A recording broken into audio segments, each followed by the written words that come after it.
Today we are going to study about the punctuation and आज हम mostly जो detail है पंक्चुएशन की उसके जो टाइप्स हैं फर्स्ट ऑफ जैसे कि कॉमा होगी, question mark, full stop, these are the types of the punctuation. ठीक है, तो पंक्चुएशन का मेन मकसद क्या है कि हम क्यों यूज़ करते हैं और क्यों पढ़ना चाहते हैं। बेसिकली ये इसलिए हम पढ़ते हैं कि हमें पता चले कि कोई भी सेंटेंस है, कोई भी पैराग्राफ है या कोई भी ऐसे, ठीक है, वहाँ पे हमें कैसे मतलब कि अभी सेंटेंस कोई भी पैराग्राफ अगर फुल स्टॉप आएगा तो हमें पता चले कि यहाँ पे ये पैराग्राफ कंप्लीट हुआ, आगे क्या है। क्वेश्चन मार्क वहाँ पे यूज़ करते हैं मोस्टली जहाँ पे हम कोई भी क्वेश्चन पूछते किसी से, ठीक है।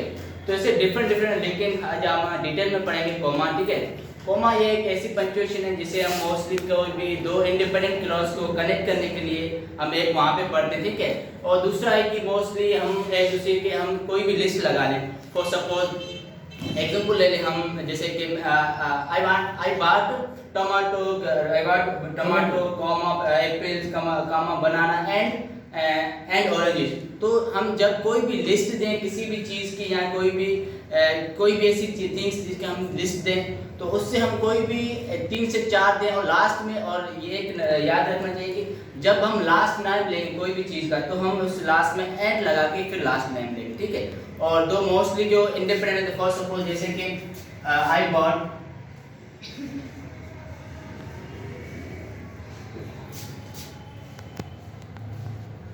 बनाना, orange, Apple and grapes, okay, like this. अब ये फॉर सपोज कोई भी हमें लिस्ट आ गई, ठीक है। अब चाहे फ्रूट्स की लिस्ट हो, चाहे वेजिटेबल्स हो, चाहे हम फर्नीचर में कोई भी ऐसी जो ग्रुप हो किसी चीज़ का, ठीक है। फॉर सपोज हम कहते हैं कलेक्टिव नाउन ऐसे कहते हैं, ठीक है। कलेक्टिव वो नाउन जिसके हम मोस्टली क्या कहते हैं, कोई ऐसी चीज़ें कलेक्ट करें, कोई स्पेसिफिक नाम दे। तो मोस्टली ये वो फैमिलीज है जो हम किसको कलेक्ट करते हैं डेफिनेटली, और उसमें लास्ट में जो हम क्या यूज़ करेंगे एंड देखें, फिर जो लास्ट लेटर है वो यूज़ करेंगे, ठीक है। और इसके बाद हम कोई भी इंडिपेंडेंट क्लॉज और डिपेंडेंट क्लॉज, ठीक है। फॉर सपोज कोई भी ऐसा क्लॉज है जो किसी इंडिपेंडेंट, फॉर सपोज कोई भी कोटेशन हो, ठीक है। और नरेशन भी हम नरेशन में जैसे कि हम कोई भी डायरेक्ट स्पीच या डायरेक्ट सेंटेंस देखते हैं, ठीक है। तो उसे हम क्या यूज करते हैं मोस्टली इनवर्टेड कॉमास या mostly comma. For suppose he said, for suppose Albert Einstein said.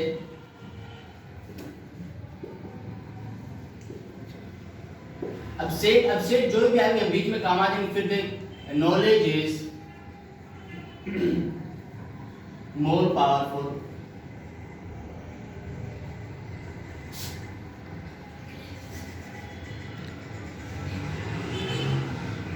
Like कोई भी कोटेशन। अब फॉर सपोज ये कोटेशन यहाँ पे हम कॉमा देके कोई भी नाम है, ठीक है, कोई भी नाम देके उसके बाद कॉमा लिखेंगे, ठीक है। और कोई भी कोटेशन और फॉर सपोज हम नरेशन में जा रहे हैं, जैसे फॉर सपोज ही सेड, ठीक है, ही सेड, फिर हम क्या लगाएंगे कॉमा लगाएंगे। फिर जो दूसरा क्लॉज सेंटेंस स्टार्ट करेंगे वो हम इनवर्टेड कॉमा में यूज करेंगे। मोस्टली जो कॉमा का मकसद ये कोई भी इंडिपेंडेंट या डिपेंडेंट क्लॉज को कनेक्ट करने के लिए, ठीक है। कोई पैराग्राफ या कोई भी लिस्ट दी हो या कोई भी तीसरा कोई भी कोटेशन दे, और कोटेशन में मोस्टली हम कॉमा यूज करते हैं। बस यही है mostly we can go for the commas. Okay, anybody have question regarding to comma? Why we do? Yes. Why we use comma? We can use hyphen. Yeah, definitely we can use hyphen, but the main thing is that we can connect the two independent dependent clauses. Okay, for example, we have two clauses. ठीक है, do you know what is the clause? Okay, that is clear, so no problem. So clause that देखिए कोई भी ऐसी clause जो groups of member जिसमें हम कोई भी subject और predicate है तो वो से हम clause कहेंगे, ठीक है। अब एक होता है independent clause, एक होता है dependent clause, कोई भी दो सेंटेंस है, ठीक है। अब जो इंडिपेंडेंट क्लॉज और डिपेंडेंट क्लॉज अब दोनों को बीच में कनेक्ट करने का हमको क्या यूज करेंगे, मोस्टली कॉमा यूज करते हैं। वैसे आपने कि दूसरा हाइफन भी यूज कर सकते हैं, नो प्रॉब्लम, लेकिन मोस्ट जो इंडिपेंडेंट क्लॉज मोस्टली वहां पे आते हैं जहां पे हम मोस्टली कॉमा यूज करते हैं। कोटेशन आ गई, लिस्ट ऑफ आ गई, वेजिटेबल या कोई भी फैमिलीज वगैरह की, तो वहां पे हम मोस्टली कॉमा यूज करते हैं। Yes, sir, yes, I have a question. Can we use inverted comma instead of comma? Yeah, no, we cannot use the inverted comma, but we have the thing is that we can use the inverted comma when we use the punctuation, okay. So when we use the narration, जब हम direct और indirect speech में जैसे कि हम sentence structure करते हैं, ठीक है, फॉर सपोज जैसे कि सब्जेक्ट लगा, उसके बाद जो सेकंड पे क्लॉज लिखेंगे ना, क्लॉज लिखेंगे, ठीक है, उसमें हम क्या इनवर्टेड कामा, इनवर्टेड कामा क्या करती है, इनवर्टेड कामा जो भी सेंटेंस उसको वो से डिफरेंस करते हैं, मतलब उसकी मीनिंग में डिफरेंस आ जाएगी, तो हम मोस्टली इनवर्टेड कामा वहां पे यूज करते हैं। अगर हम यूज करें तो उससे क्या होगा? तो उससे क्या होगा, कुछ नहीं, कोई सा इम्पैक्ट नहीं पड़ेगा, लेकिन ग्रामेटिकली आप देखेंगे तो उसकी जो सेंटेंस स्ट्रक्चर वो सेम होगी, लेकिन जो ग्रामेटिकल पॉइंट ऑफ व्यू देखें तो उसकी जो मीनिंग है वो डिफरेंस आ जाएगी। ही सेड, उसने कहा, तो something like this, you can go for this. Okay, comma कोई मीनिंग देता है? यस, इसकी कोई अपनी मीनिंग है कॉमा? कॉमा प्रॉपर अपनी मीनिंग नहीं देता, लेकिन हमें कोई पॉइंट आउट करता है कि हाँ यहाँ पे क्लॉज कंप्लीट हुआ, यहाँ पे आपको रुकना है। जैसे हम रीडिंग स्किल्स है ना, अब रीडिंग स्किल्स में अगर हमें पता है कि यहाँ पे कॉमा है, तो हमें यहाँ पे मतलब फॉर अ फ्यू मतलब कि हम कोई लंबी सांस लें, वहाँ पे 1 सेकंड या 2 सेकंड के लिए हम रुक सकते हैं, उसके बाद आप दूसरा पैराग्राफ या क्लॉज रीड आउट कर सकते हैं। बस ये हमें reading proper point of view देता है कि आप क्लॉज को इस प्रॉपर यूज कर सकते सर हैं। Yes I have a question. Actually आप जो है कोमा यूज कर रहे हैं, ठीक है, Yes. तो क्या कोमा यूज करना मस्ट है? क्योंकि हम कोमा की जगह पर कंजक्शन भी तो यूज कर सकते हैं दो सेंटेंसेस को जोड़ने के लिए। पॉइंट ओके, हम कंजक्शन यूज करते हैं, नो डाउट, ठीक है, in part in what in part of speech point of view we can use it to connect the two sentence, okay. लेकिन यहाँ पे क्या है, हमें कोई भी प्रॉपर मीनिंग रीड, मैंने जैसे अभी का प्रीवियस में मैंने कहा कि कोई भी रीडिंग पॉइंट ऑफ व्यू से हम कहेंगे तो हम क्या प्रॉपर कामा यूज करेंगे। कॉमा से हमें क्या है कि हमें जो स्ट्रक्चर मिलती है पैराग्राफ की, हम फर्स्ट आप सीसेस की तरफ चले जाएं, ठीक है, वहां पे अगर आपकी सीसेस मोस्टली आपकी जो कंजक्शन वो चेक नहीं करते, लेकिन आपकी one of the punctuation important है, आपको पता होना चाहिए कॉमा कहां पे यूज है कहां पे नहीं, और कॉमा का मतलब कोई भी स्पेसिफिक मीनिंग नहीं होती, ठीक है। और जैसे कि आपने कहा था हम कंजक्शन भी यूज करते थे, you can you also, okay, but the thing is that there is a difference between conjunction is that we can connect the two sentence, and comma then we can use independent clause. There is a difference between clause and sentence. You have, yeah, Yes, I have a question. Sir, there is one sentence. Please bring items. वहाँ पे इस्तेमाल हुई है column. Why we can't use comma? please Bring items. Last में है column. bring Item.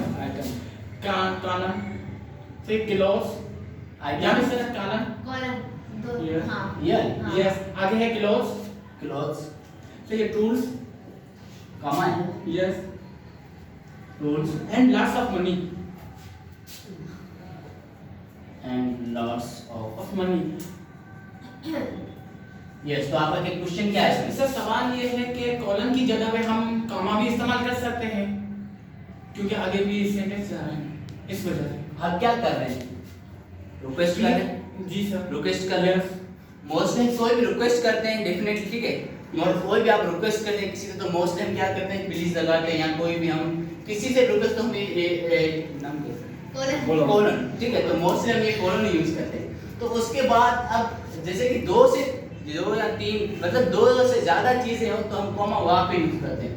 यहाँ पे क्या है, कोलन वहां पे यूज होता है जब कोई भी दो सेंटेंस को डिफरेंस करता है, ठीक है। अब यहाँ से आप 1 2 3 चीजें लिख ली, ठीक है, अगर 2 होती तो हम एंड लगा लेंगे, जैसे कि फरमाने का कंजक्शन, ठीक है, तो हम कंजक्शन लगा के ऊपर ले, लेकिन 2 से ज्यादा चीजें हो तो हम मोस्टली क्या कॉमा यूज करते हैं। और फरमान आपने कहा कि कंजक्शन यूज कर सकते हैं, नो प्रॉब्लम, लेकिन डिपेंड करता है कि वहां पे चीजें कितनी, 2 हैं तो आप यूज कर सकते हैं, नो प्रॉब्लम, एंड यूज कर सकते हैं, बट यूज करते हैं, वो डिपेंड करता है सेंटेंस पे, ठीक है, लेकिन 2 से ज्यादा है तो हम मोस्टली कॉमा यूज करें। सर अगर सर, हम कॉलम की tools के जगह बाद पे भी तो हम कॉमा कॉमा लगा इस्तेमाल सकते हैं। करें। हाँ, टूल्स के बाद कॉमा नहीं लगा सकते।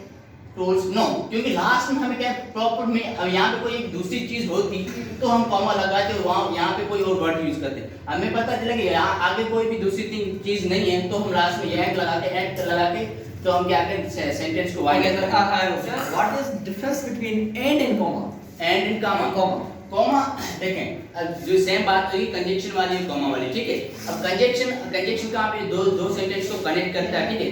कॉमा क्या है, वो डिपेंड करता है थिंग्स पे, 2 हैं तो हम कॉमा लगाएंगे। Okay, sir, और I accept that and is the connection which is connect the two sentences. Okay. Okay. But जब हम लास्ट में यूज कर रहे हैं and तो यहाँ पर नीड क्या है? हाँ, यहाँ पर आप देखा कि कोई भी लास्ट वर्ड से पहले हम एंड यूज करते हैं, ठीक है, वेदर कि हम कॉमा यूज कर रहे हैं, जब हम कोमा भी यूज कर रहे हैं, ठीक है, तो लास्ट में भी अगर हम कोमा यूज करें सेंटेंस क्या गलत हो जाएगा? नहीं, सेंटेंस स्ट्रक्चरली आप गलत नहीं कह सकते, लेकिन ग्रामेटिकल पॉइंट ऑफ व्यू आप कहेंगे ये गलत है। क्यों? क्योंकि हमें पता होना चाहिए कि हमारा सेंटेंस वाइंड अप होने जा रहा है, ठीक है। अब वाइंड अप होने जा रहा है, कोई लास्ट नहीं है, अगर वहां पे हमने एंड यूज किया तो हमें वो कॉमन डेफिनेटली आपको सेंस आ जाएगा, हाँ यहाँ पे अब सेंटेंस ओवर होने जा रहा है, यहाँ पे प्रॉपर मीनिंग आ जाएगी, ठीक है। अगर यहाँ पे नहीं आ रही तो आप एंड नहीं, अब तीसरे आप एक टूल्स है ना, आप कॉमा देके दूसरा कोई भी आप वर्ड्स लिख सकते हैं। वो डिपेंड करता है क्लॉज पे और सेंटेंस पे कि आप उस सेंटेंस को कैरी आउट करना चाहते हैं या नहीं करना चाहते हैं। क्वेश्चन